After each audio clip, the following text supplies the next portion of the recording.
Attention Santa Cruz real estate investors, or those of you who have been dreaming of becoming Santa Cruz real estate investors. Hi, I'm Shemeika Fox, your Santa Cruz real estate expert. Do you have what it takes to become the next Chip and Joanna Gaines? I always thought I did. Or maybe you are a newer Santa Cruz real estate investor and you have no idea where to even begin. The tips I'm about to share with you can be utilized even if you do not have your real estate license. Number one, you must become laser focused on what area you want to work in. Remember, the riches are in the niches is what they say. You want to dial down to zip code rather than area code. Number two, if you don't have access to the MLS data, then you're going to want to use a site like Zillow or reentered.com and look at the last 3 to 6 months of transactions in the zip codes that you have chosen for properties that look distressed and then sold for cash, and then the flip side, or when the property re-entered the market all fixed up. You are looking for the profit margin for analysis so you can educate yourself on possible gains or loss depending on the area in which you are looking. Number three, you are going to have to get out and connect with the locals. Not all Santa Cruz real estate happens online. By connecting with different people and groups in the areas that you are wanting to be working in, you may find that perfect off-market opportunity that otherwise would not have been available to you. You can also drive the Santa Cruz neighborhoods in the Santa Cruz zip codes that you have identified and look for Santa Cruz homes that look dilapidated and distressed and also vacant. Once you have identified the addresses of the Santa Cruz homes that look like they might need a little extra love, work backwards to find out who the owner is and or if there is a local Santa Cruz realtor already involved in the sale who can help you. The next thing you should ask yourself when considering whether or not to invest in Santa Cruz real estate are, what is your Santa Cruz investment criteria? Can you buy a Santa Cruz rental house the same way you can buy a Santa Cruz apartment building?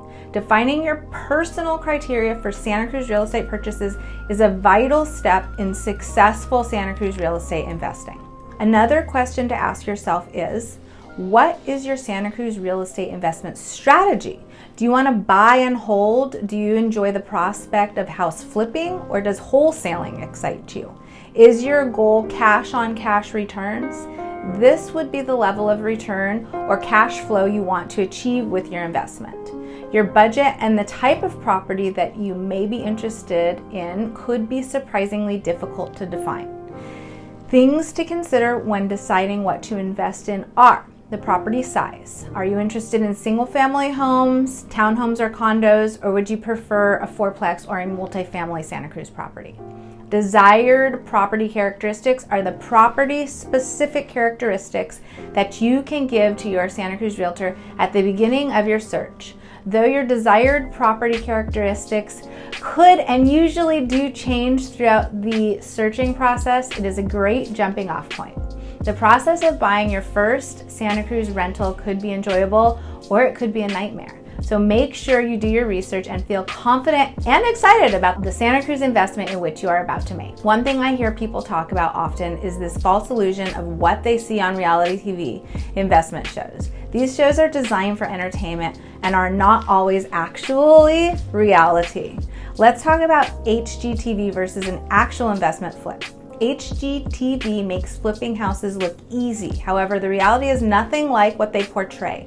The episodes are scripted and planned, so now you're probably thinking, well, what's the difference?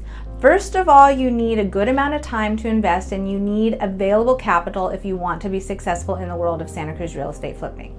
You have to be able to plan for any and all issues. The big question you have to ask yourself is, do I truly have the time and money to overcome those issues and the added costs? First item on your list should be finding a good list of Santa Cruz professionals that you can turn to for advice and instruction. You need to make sure that if you choose to hire a Santa Cruz realtor, that they truly understand the process from beginning to end and can give you a reasonable evaluation of the property and what your actual profit potential will be.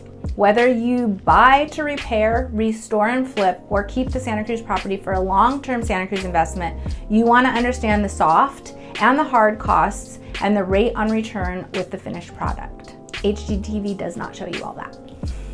Many people think it's required to have a real estate license to get involved in Santa Cruz real estate investing. Let's look at the pros and the cons of investing with a real estate license. Real estate license pros. You might be considering getting into flipping Santa Cruz real estate and whether or not it's worthwhile to get a real estate license or partner with a local Santa Cruz realtor. If you decide to get your license in California, you will have to hold your license with a broker for a minimum of 2 years before you can actually go out and open your own brokerage and work on your own. With that comes protection, help, but there's also added fees, which we'll talk more about in the cons section next.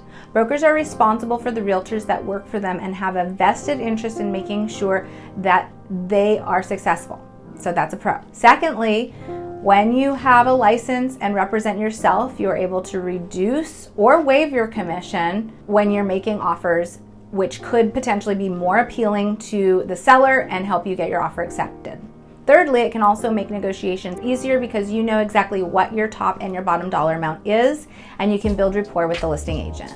Besides that, you can list your own finished product and only have to pay a buyer's agent instead of both the buying side and the selling agent.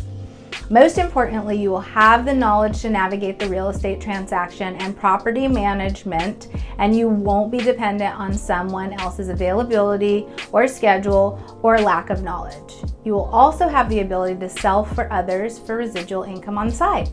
Those are the pros. I mean, that all sounds so appealing, right? So what possibly could the cons be for not having a real estate license or for having a real estate license as an investor in California? First of all, the cost to get your real estate license in California and start working is around $3,000 of upfront money. Classes run about $500. You have to pay for a background check, get fingerprinted, and apply with the real estate commissioner. Then you have to pay for and pass the California real estate exam and get all signed up and pay the MLS fees and join the National Association of Realtors and the California Association of Realtors and the Department of Real Estate, as well as joining your local board of realtors. All of these tasks have fees associated with them. Next is picking a brokerage and paying their monthly fee. As you can see, it's quite an investment. Another con is that just because you pass the test doesn't mean you actually have the skills to do the job. It takes a lot of time and experience to actually gain the skills and knowledge to successfully navigate real estate. The state test is largely legal information and doesn't give you real-world working knowledge of the industry. It may take a couple of years and multiple deals before you feel confident doing this solo. You also have to budget out-of-pocket expenses for everything you need for your business. Marketing, signs, key boxes, print material, and the list goes on and on. Everything you do regarding your real estate practice is an out-of-pocket expense, as we are all independent contractors. So though it may look glamorous from the outside, there's a lot of time and money and dedication that gets invested to make any real estate business both profitable and productive. We have covered a lot so far, so now let's dive in and look at how to start your first Santa Cruz real estate investment. Many clients have been telling me they want to invest in Santa Cruz real estate, yet they don't know where to start. Here in the US, there are a lot of options for real estate investment, from land to flipping, single-family homes and condo townhomes, to duplexes, fourplexes, multi-residential units, commercial, retail, industrial, and triple net leases are all within reach. If you are a first-time Santa Cruz real estate investor, my suggestion is to start small. You can learn a lot from the process, and when you get familiar and build more capital, you can scale up. A good place to start is knowing your investment budget and financing options. There are loans that will allow you to put as little as 3.5% down, though this type of loan has PMI or private mortgage insurance, so that would be an added cost to be aware of. There is also the option for conventional financing, which would eliminate PMI but requires a minimum of between 10 and 20% down. Other financing options could be a construction loan or a rehab loan, a hard money loan, or of course there's paying cash.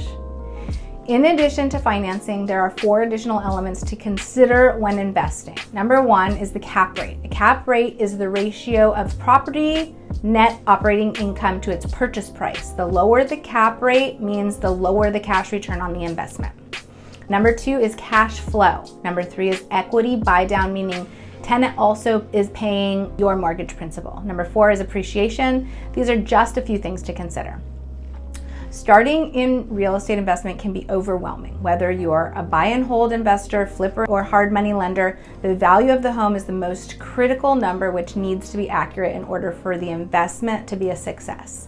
Ask your Santa Cruz agent to help with not only sold comparable properties, but also remember to ask about the competition, meaning what other similar properties are on the market that could affect the sales price when I am ready to put my home on the market.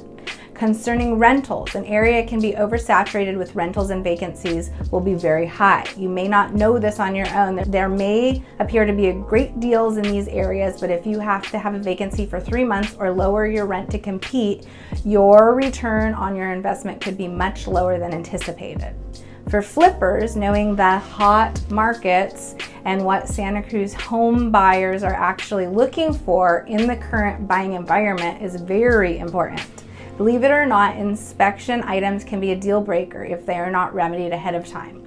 Cosmetic updates get the buyers in the door, but we really want to keep those buyers in contract. So big systems like roofing and plumbing is what keeps them in contract, knowing that everything has been done and is done well. Do you know the nuances of the neighborhoods that you're investing in? Is one side of the street more desirable than the other side of the street? Are the buyers out in full force, or is the Santa Cruz real estate market slowing down? Do you know the average days on market or the vacancy rates? These are all things to be considered when you are thinking about different Santa Cruz real estate investment opportunities. The last thing I want to discuss is the financing aspect for investment properties. You may be planning on calling your traditional mortgage lender to finance the property that you want to fix and flip, but please don't call just yet. Please watch the rest of this video and see how you can save tons of money and time. I get it. I was shocked too when I found out that the financing process is totally different when it comes to flipping houses. Most traditional mortgage lenders don't provide loans for fix and flip projects. It's a ton of liability for their company because these homes generally have safety and or health issues. They really love to lend to you for a move-in ready home or a safe home that just needs some aesthetic updates. A house that's in really bad shape and ugly, not so much. So who can you call to gain access to funding if you don't have the cash sitting in your account? There's a few options. There's hard money lenders, which can help you at a cost because they're willing to take on the risk of the home, which is generally a higher risk. They are usually a group of people or individual who will help fund your project at a higher interest rate and higher points paid with a lower loan to value ratio, meaning you're coming in with some money. They can close the transaction much faster than a bank, which puts you in an advantageous position when you're offering to purchase the Santa Cruz property. These loans generally have repayment time limits on them before they start getting even more expensive. If you're working on a fix and flip project though, you should be okay with that because you want to finish your project as quickly as possible. Otherwise, your holding costs are going to start eating away into your profit. Lots of details to consider when you're considering investing in Santa Cruz real estate or real estate in general. I hope this was helpful and gave you some insight. If you would like to discuss your real estate needs further and investing opportunities, please feel free to reach out for a confidential, complimentary consultation. I'm Shemeika Fox, your Santa Cruz real estate expert, and as always, I'm here to help.